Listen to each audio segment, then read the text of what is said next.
This is the new Kia EV6 and it's a bit like my Samsung Galaxy Fold because it's Korean and extremely high tech. Now in this video I'm going to tell you all about this car. I'm going to actually use it to cook some food as well, which is a bit odd. Obviously I'm going to take it for a drive, talk you through the exterior and the interior, and I'm going to launch it to see how quick it is from 0 to 60. Anyway, I'm Matt Watson and you're watching CarWow. Buying a new car? Then head to CarWow and my team will help you find your next car at a fair price. CarWow, your one-stop car buying comparison site.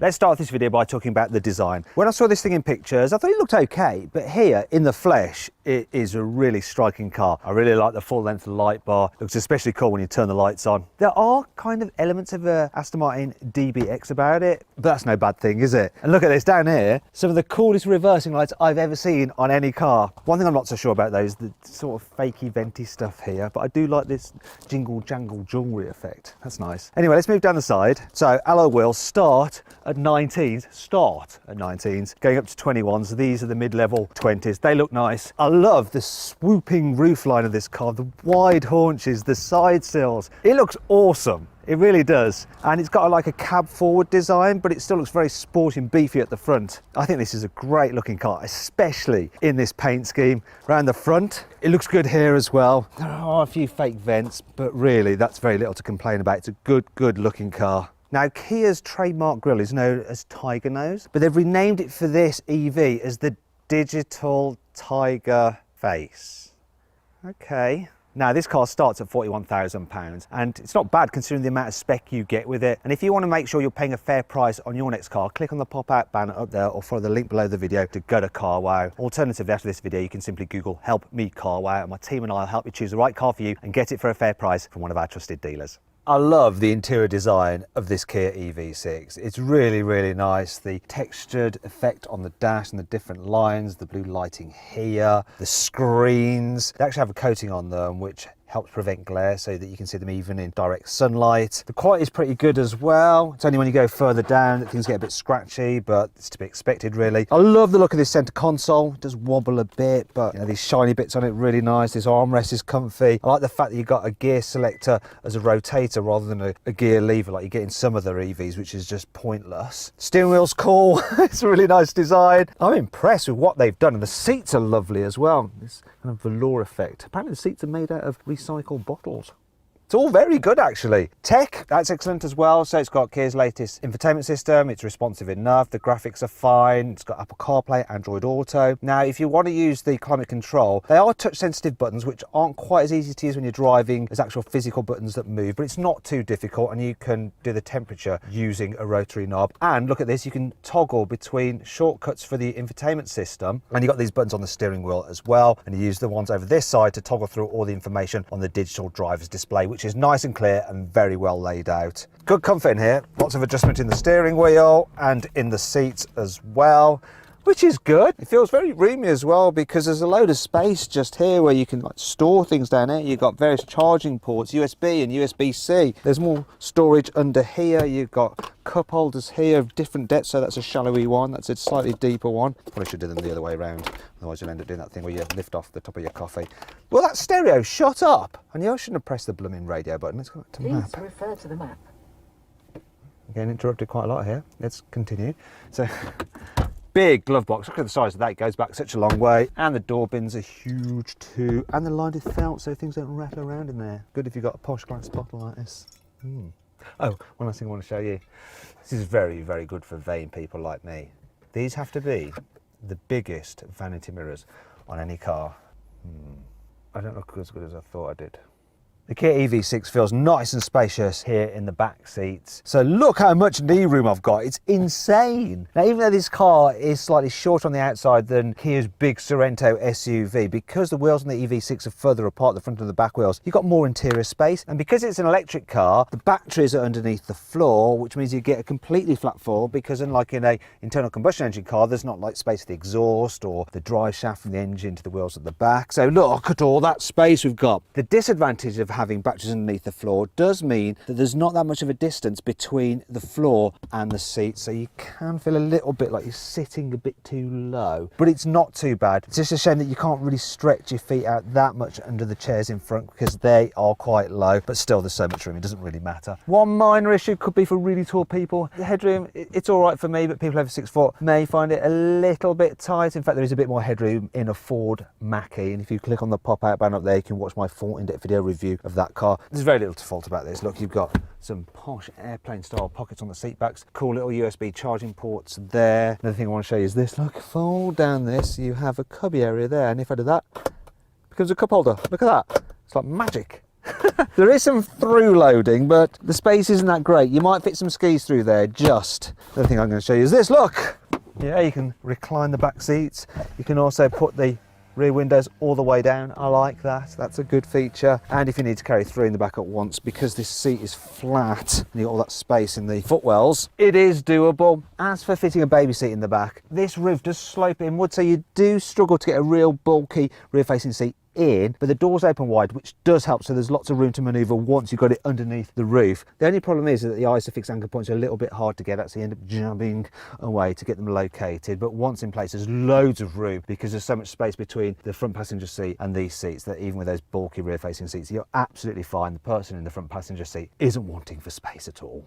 Now let's talk about the boot. So as standard, you get an electrically operated tailgate and you have 520 litres of luggage space. However, a Skoda Enyaq has 585 litres of space, and if you want to see my full in-depth video review of that car, click on the pop-out banner up there or follow the link in the description. So look, no load lip really to lift things over, and you can fit the load cover underneath the false floor. It's not the easiest thing to get out. Look, I'm struggling. You can do it. You just got to know the right way to do it.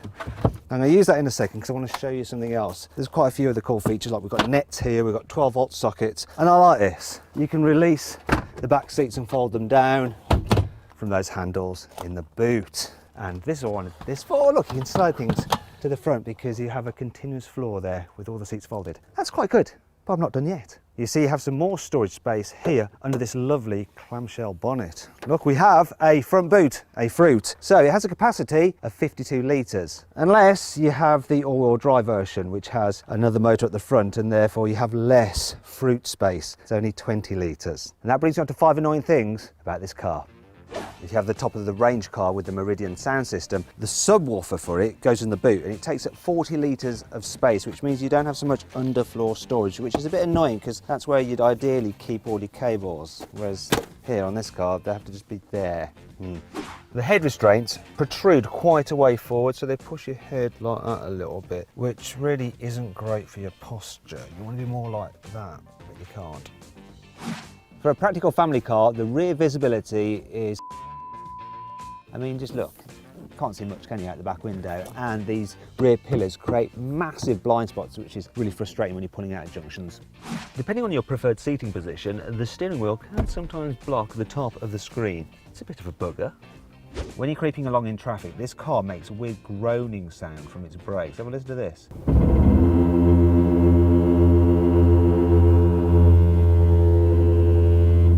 Sort of like the noise the tripods make in the War of the Worlds. You see? Thankfully, this car has plenty of cool features to help make up for all this. Here's 5. Just like its sister car, the Hyundai Ioniq 5, the EV6 has something called Car to Load, which actually sounds a bit rubbish, but it's actually very cool because it allows you to plug household appliances into this device here, then you can run them off the car's battery. It's really handy if you're on a video shoot and you're a bit peckish and you want to eat something appropriate. Look, the microwave works. Now we just got to wait 5 minutes, so you may as well just swipe out. This car's heads-up display features augmented reality for the satellite navigation, so it'll actually superimpose directions on the road ahead so you don't take a wrong turn. It's a bit like the feature you get on a Mercedes S-Class. Cool.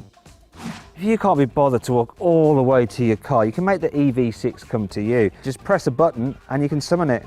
It'll come forwards. You can make it go backwards as well. Oh, that'll do. Oh, I think I can make it that far. You can also use this feature for getting out of and reversing into tight parking spaces. Need to recharge your own batteries while you're charging the car? Well, with the EV6, you can actually have a power nap while you're putting power into the car itself. Look, because the front seat backs will recline super low. Oh, and then you can have a nap. The EV6 has an amazing high definition surround view camera. I mean, look at that. And you can zoom in and out on the bird's eye view. There's lots of different views as well, so you can have a look around the car from different angles. And of course, the full 3D effect. BMW styly. Lovely. Now let's talk about batteries and charging and all that kind of stuff. So you can get a 77 kilowatt hour battery, which can give you up to 360 miles of range. You can get it with rear wheel drive or all wheel drive, and power ranges from 170 horsepower all the way up to 325 horsepower in the four wheel drive big battery version. However, there'll be a high performance version coming in 2022 with 585 horsepower. So that should be pretty blooming quick. In terms of charging, the battery can charge up to 250 kilowatts.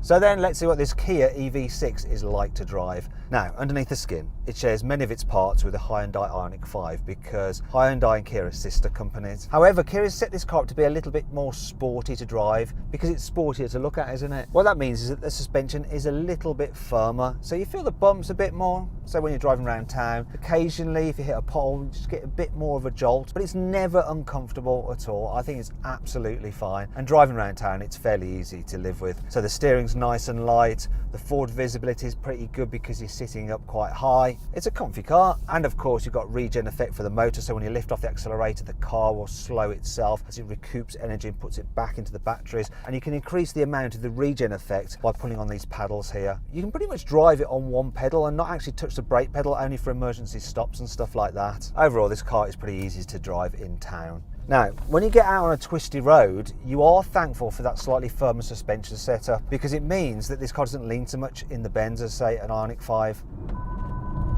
Now, you might wonder what that noise is. It's because I'm getting too close to the car in front because that's actually our camera car, and I'm getting the car safety systems warning me that I'm about to have an accident, and if I was to do nothing, the car would automatically brake. So on a twisty road, this car does feel quite sporty, which is a good thing. It's not quite as sharp to drive as a Tesla Model 3, and if you want to see my full in-depth video review of that car, click on the pop-out banner up there. There's also a link in the description.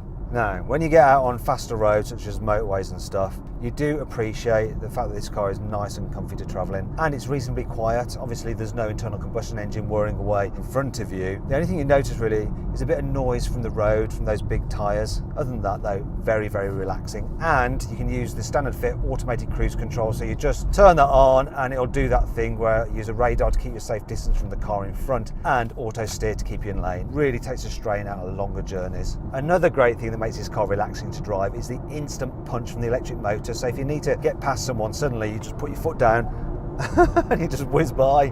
Speaking of the performance, I think it's time to launch this thing. This 325 horsepower dual motor version of the EV6 is supposed to do 0 to 60 in 5.2 seconds, but what will it really do? Well, I've got my specialist timing gear up here. I'm going to launch it. Let's find out.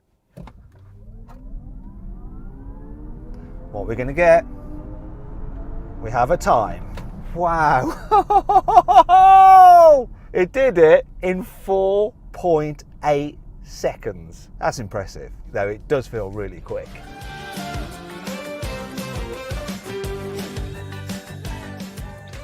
So then, what's my final verdict on the Kia EV6? Should you avoid it? Should you consider it? Should you shortlist it? Or should you just go right ahead and buy it? Well, I reckon you should just go right ahead and buy the Kia EV6. It's an absolutely brilliant EV, plus you can use it to cook your dinner.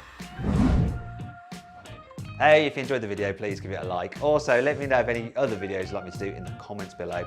If you click there, you can watch some more videos, and if you click on that box there, you can actually sign up to the CarWow newsletter, where we'll keep you up to date of all the latest news and reviews from the car world in between these video uploads. So just click on that, sign up, it's completely free, and of course you can cancel anytime you want to.